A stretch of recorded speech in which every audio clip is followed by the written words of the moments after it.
So what do you make of the news coverage of this? Your viewers won't be shocked to hear this, Tucker, but the news media, the fake news media, are lying about the situation in Venezuela. Let me put it for you this way. Imagine if Hillary Clinton had refused to admit defeat after losing to President Trump in 2016 and banded together a group of 24 U.S. soldiers and attempted to take the White House by force.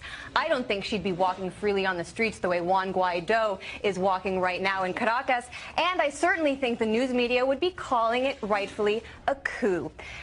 And let me just tell you, when it comes to what's happening on the ground there, I can tell you, I was there for a month earlier this year. The opposition has no popular support. Juan Guaido proved today once again that he will only ride in to power on the back of a U.S. tank. And what's more, we hear about a humanitarian crisis there, Tucker, but what we never hear is that is the intended result of U.S. sanctions which have targeted Venezuela since 2015, sanctions which, according to a report that was released just last week by the Center for Economic and Policy Research, has led to the deaths of 40,000 Venezuelans and will lead to the deaths of thousands more if these sanctions aren't overturned. President Trump, if he truly cared about the American or the Venezuelan people and the American people for that matter, he would end this disastrous policy, he would end the sanctions, and he would look into John Bolton's eyes, into Elliott Abrams' eyes, and Mike Pompeo's eyes and say, you are fired. You are leading me down a disastrous path, another war for oil, something the president said. You are passionate. He was celebrated by the American people when he said Iraq was a mistake, and now he's willing to do it again.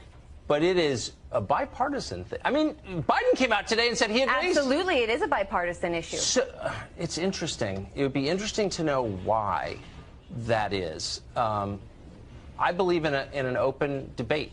And I'm not sure I agree with everything you said, but I'm glad that you could say it here. And you were just there, and I don't think you'd be allowed in any other show to say that. No, I certainly don't. You would never out of time. So I really appreciate you giving me the opportunity, because President Trump promised to drain the swamp, and he flooded his national security team with that exact swamp. Well, I agree with that, actually. Anya, thank you very much you, Tucker. for your perspective. Good to see you.